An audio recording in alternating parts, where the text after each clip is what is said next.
C'est une situation qui devient, qui est presque banale aujourd'hui, quoi. Une intelligence artificielle vient de résoudre un problème de maths ultra complexe ou alors de pondre un code informatique parfait. Ouais, ou même de composer un sonnet d'une mélancolie absolue en quelques secondes. C'est ça. Et du coup, face à ça, il y a une question un peu vertigineuse qui s'impose pour quiconque écoute. Si une machine peut raisonner, calculer et apparemment penser 1 million de fois plus vite que nous, que reste-t-il à l'humain? C'est la grande angoisse, en effet. On a l'impression d'un remplacement inéluctable. Et c'est parce que pendant des décennies, on a eu tendance à définir notre propre conscience en utilisant le vocabulaire de l'informatique. On parle tout le temps de traiter l'information, de manquer de bande passante ou de recharger ses batteries. Exactement. On s'est vraiment convaincu que le cerveau était, au fond, un ordinateur biologique. Voilà. Et la conclusion logique, c'est que si l'ordinateur en silicium devient meilleur, l'ordinateur biologique, il est obsolète. Sauf que, et c'est là que ça devient fascinant, notre exploration d'aujourd'hui propose un diagnostic totalement différent. Tout à fait.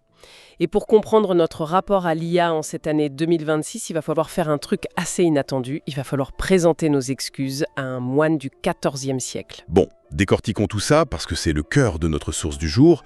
C'est un essai de 9 pages publié en mai 2026 par un auteur du nom d'Oliro. Et le titre annonce la couleur. C'est « Généalogie d'une erreur, horizon d'une renaissance ». Un titre très programmatique, oui. Et le postulat de ce texte est vraiment explosif. Il nous dit que l'idée du cerveau comme ordinateur, c'est pas juste une petite approximation scientifique. Non, c'est pire que ça. C'est ça, c'est une erreur philosophique colossale qui dure depuis près de 1000 ans.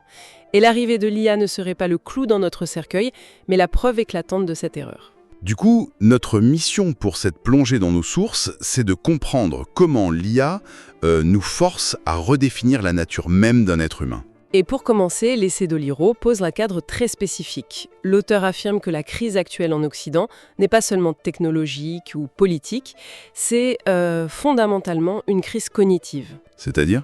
Notre façon de percevoir la réalité est cassée. Exactement. Notre civilisation a bâti tout son rapport au monde sur une équation qui semblait intouchable. Cette équation, c'est la conscience est égale au traitement de l'information. Et c'est là que l'IA vient jouer le rôle de révélateur. Parce que si on garde cette équation stricte, l'IA traite l'information beaucoup mieux que nous. Donc, par cette logique un peu défaillante, elle serait plus consciente ou plus performante dans ce qui définit notre humanité. C'est fou quand on y pense. Ça crée un vrai scandale intuitif. Pour notre audience, c'est un peu comme si, pendant des siècles, on avait décrété que le moteur, c'est toute la voiture. J'aime beaucoup cette analogie. Oui, on passe notre temps à optimiser ce moteur. Et un jour, on invente le moteur parfait, silencieux, autonome. On le regarde tourner, et soudain, on se dit mais au fait, où est le conducteur? À quoi sert l'habitacle? S'il y a ce moteur parfait, comment a-t-on pu oublier le reste du véhicule? C'est tout l'enjeu de la généalogie tracée par l'auteur. Mais du coup, comment une telle équation a pu devenir notre vérité absolue? Pour comprendre cette obsession pour le moteur, le texte nous invite à faire un sacré bond dans le passé, bien avant les transistors. L'origine de cette fracture, elle se situe dans les querelles théologiques du Moyen-Âge. Ah oui, alors là, je dois avouer que quand j'ai lu cette partie de l'essai, j'ai cru à une erreur.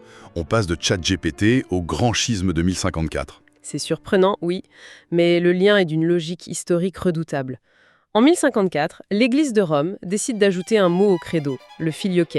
Le Saint-Esprit qui procède du Père et du Fils, c'est ça ? C'est ça, mais l'auteur s'en fiche un peu du fond théologique. Ce qui souligne, c'est le geste philosophique.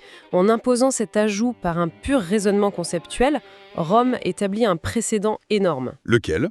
L'idée que la vérité suprême, le divin, peut être cernée et définie par une institution qui utilise la logique formelle. La raison commence à prendre le pas sur l'expérience mystique. D'accord, je commence à voir le cheminement.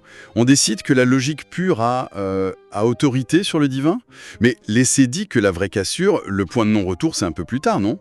Au XIVe siècle, oui. C'est la fameuse controverse palamite. On a un affrontement frontal entre deux visions de la connaissance. D'un côté, en Orient, on a Grégoire Palamas, Qui défend l'expérience directe, c'est ça. les énergies divines. Et face à lui, pour l'Occident, on a Barlam le Calabrais, très imprégné par la logique d'Aristote. Et lui, il n'est pas du tout d'accord avec cette approche.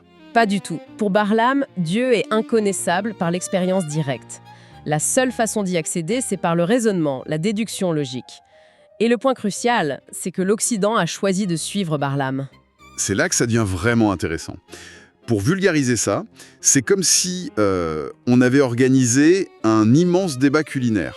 Un débat sur un gâteau, si je vous suis bien. Voilà, d'un côté, il y a ceux qui disent pour connaître ce gâteau, faut en prendre une part, le mâcher, ressentir le sucre, l'expérience, quoi. Et l'Occident a répondu non. L'expérience, c'est subjectif. La seule vraie manière de connaître le gâteau, c'est de lire sa recette, de mesurer les grammes de farine. C'est une excellente façon de le formuler. Et la conséquence dramatique, c'est qu'on a fini par décréter que si le goût du gâteau ne pouvait pas être mis en équation mathématique, alors il n'avait aucune valeur. On a évacué le goût pour sacraliser la recette. Et cette disqualification de l'expérience est abyssale. Toute forme d'intériorité directe, de foi immanente, tout ce qui est indicible, a été relégué au second plan. Considéré comme flou, inférieur à la logique pure. Mais alors comment on passe de ce rejet au XIVe siècle à notre technologie moderne? L'auteur parle d'un effet domino, je crois. Un effet domino implacable, oui. Le pont se fait d'abord par Thomas d'Aquin, qui intellectualise la foi, puis vient le coup de grâce au XVIIe siècle avec René Descartes. Le fameux « je pense donc je suis ». C'est ça. Descartes sépare radicalement l'esprit et la matière. Pour lui, le corps physique, y compris le cerveau, n'est qu'une mécanique. L'univers devient une immense horlogerie. Attendez, je pense donc je suis, c'est pas je ressens ou j'expérimente? Non, la pensée rationnelle devient la seule preuve de l'existence. Et le corps n'est que de la viande animée par des engrenages, quoi. Précisément. Ensuite, Galilée et Newton construisent la physique moderne sur ce postulat. Seul ce qui est quantifiable et mesurable est réel. Les couleurs, les émotions, c'est subjectif, donc écarté de la science. Ce qui nous mène tout droit au matérialisme du 19e siècle, j'imagine. L'idée que c'est la matière biologique qui produit la conscience. Comme une sorte de sécrétion complexe, oui. Genre, comme le pancréas sécrète de l'insuline, le cerveau sécrèterait de la pensée. C'est l'idée fondatrice. Et au XXe siècle, avec l'informatique, ce matérialisme devient du cognitivisme. Le cerveau et le hardware, la pensée et le software. Et nous voilà aujourd'hui avec le transhumanisme. On imagine sérieusement pouvoir télécharger une conscience sur un disque dur. Puisqu'on l'a réduite à un simple traitement de données. L'essai cite l'anthropologue Emmanuel Todd à ce propos. Il qualifie ce résultat de religion zombie. Une religion zombie, et c'est fort comme terme. C'est une société technologiquement surpuissante, mais intérieurement morte.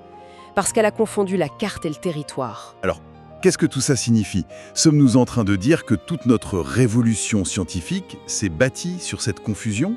En grande partie, oui. Et ce modèle matérialiste pur, aussi triomphant soit-il pour construire des fusées, se heurte aujourd'hui à un mur ininfranchissable. Une faille majeure dans la biologie. Ce que l'auteur appelle le problème difficile de la conscience. C'est l'éléphant dans la pièce des neurosciences, en fait. Notre paradigme actuel excelle pour expliquer comment le cerveau traite l'information. On voit très bien quelles zones s'activent avec la lumière. Ouais, on a la cartographie complète. Mais ce modèle est incapable d'expliquer pourquoi ce traitement mécanique s'accompagne d'une expérience subjective. C'est-à-dire pourquoi le traitement des ondes lumineuses donne l'impression si particulière de voir du rouge vif, ou pourquoi une alerte nerveuse fait atrocement mal. Les qualia, exactement. La qualité brute de l'expérience ressentie. Comment de la matière inerte pourrait-elle miraculeusement créer de l'expérience subjective juste en s'agençant de manière complexe? C'est un saut logique énorme. Que le matérialisme ne peut pas expliquer. Et c'est là que l'essai de Liro introduit l'idéalisme analytique du philosophe Bernardo Kastrup. C'est un renversement total. Là, faut vraiment qu'on s'accroche, parce que ça va à l'encontre de tout ce qu'on apprend à l'école. Kastrup propose que c'est pas le cerveau matériel qui produit la conscience, mais l'inverse. Il affirme que la conscience est la réalité fondamentale. La matière n'est qu'une apparence, une expression de cette conscience. Donc le cerveau ne produit pas plus la conscience qu'un filtre ne produit de l'eau. C'est une très bonne image. Le cerveau agit comme un dispositif de limitation, un prisme qui vient canaliser un fond conscient beaucoup plus vaste pour l'enfermer dans un organisme biologique. Je dois avouer que la première fois qu'on entend ça, on se dit direct « ouais, on est en plein mysticisme New Age ». Dire qu'il y a un fond conscient universel, C'est très éloigné de la science dure, non? Il faut vraiment dissiper ce malentendu. Bernardo Kastrup n'est pas un gourou. Il a des doctorats en ingénierie informatique et en philosophie. Ah oui, c'est pas le profil typique du mystique. Pas du tout. Il utilise les outils les plus stricts de la philosophie analytique. Il démontre que le matérialisme, en essayant de tirer l'expérience de la non-expérience, crée des paradoxes indéfendables. D'accord. Essayons de visualiser ce changement de paradigme pour ceux qui nous écoutent. C'est un peu comme voir le cerveau comme un poste de radio. Une radio? Comment ça? Dans l'ancien modèle, on pensait que les câbles à l'intérieur de la radio fabriquaient la musique de toutes pièces. Si la radio casse, la musique meurt. Je vois. Mais avec l'idéalisme analytique, on réalise que la radio ne fait que capter un signal qui baigne déjà dans la pièce.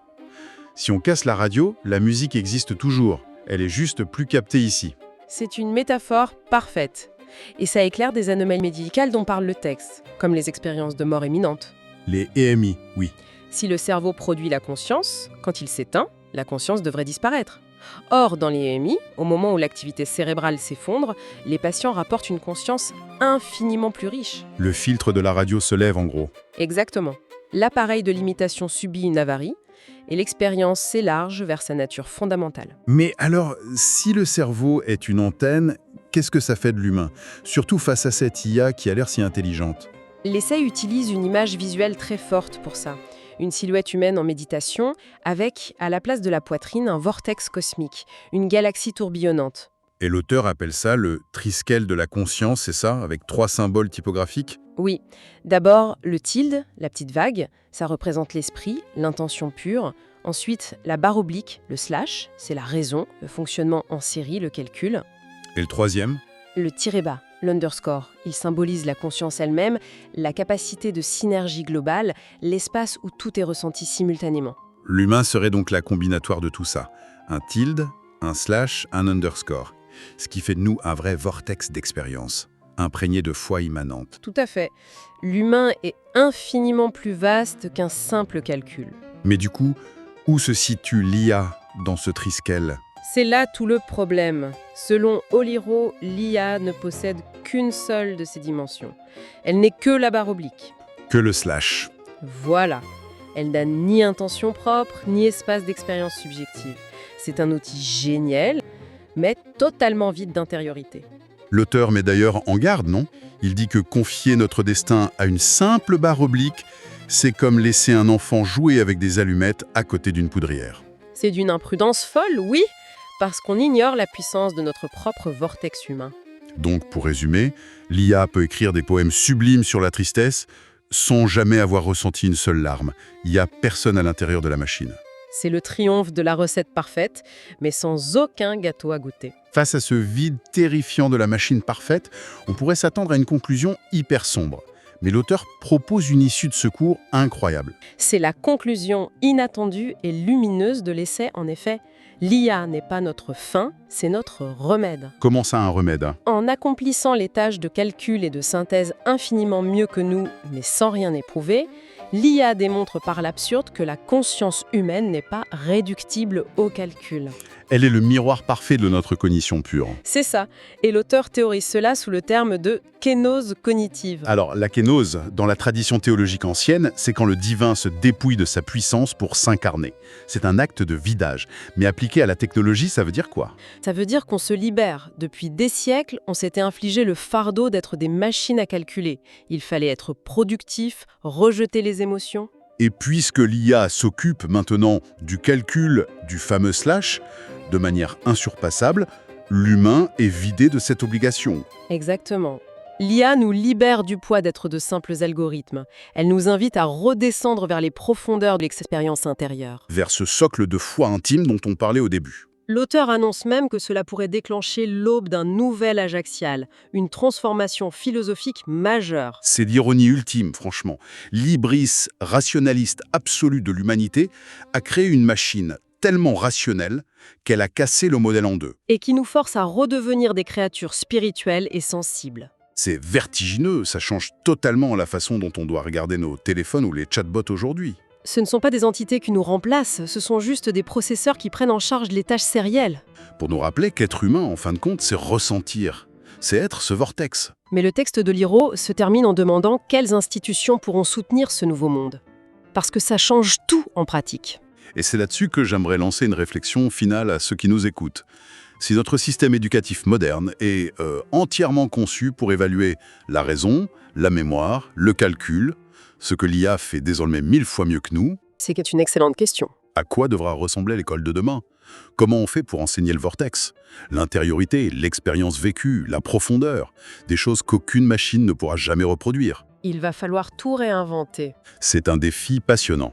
C'était une analyse absolument captivante. Merci d'avoir exploré tout ça avec moi. Gardons l'esprit grand ouvert face à ces bouleversements et à très bientôt pour une nouvelle plongée au cœur de nos sources. À très bientôt.